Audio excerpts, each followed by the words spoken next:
The first type of magic is where you are separated from someone.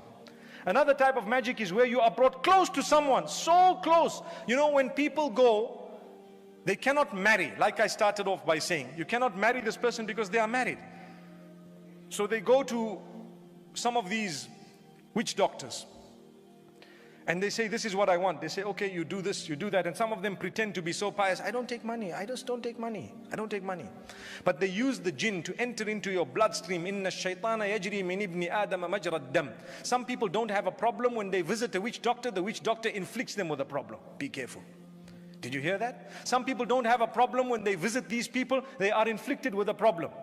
They give you this to do and that to do, and like I've said in the past, they'll tell you to cut so many lemons and to take rose petals from the yellow rose and the red rose and to come. I know of a person who was told to go to the crossroads and start bathing naked with water at 12 o'clock at night.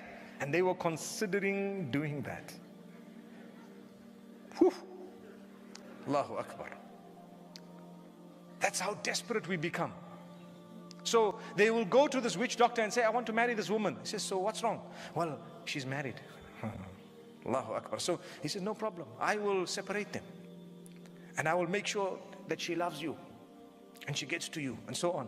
They can't do anything. They create chaos. You know, the disasters that are caused from this type of activity. Number one is fear. Shaitan will instill in you fear of everything besides Allah.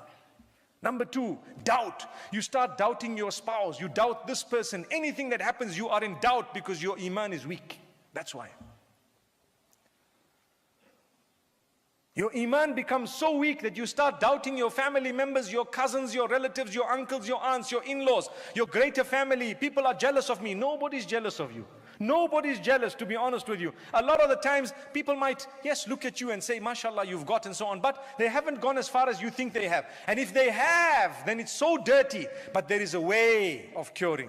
And we spoke about that. So, now there is a problem in that person's home. There is a problem with you as well.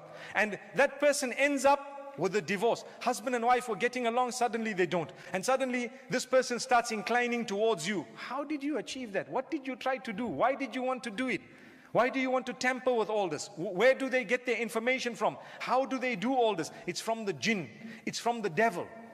This is something dirty. It is something we are not supposed to be participating in. It is there. It exists. It is possible. But you lose your heaven. You lose your Jannah. You either have something you want for 5 minutes in this world or for 5 years, and you lose your entire hereafter, which is everlasting, or you bear sabr with what Allah has tested you with, and you achieve your entire hereafter, which is eternity. The choice is yours.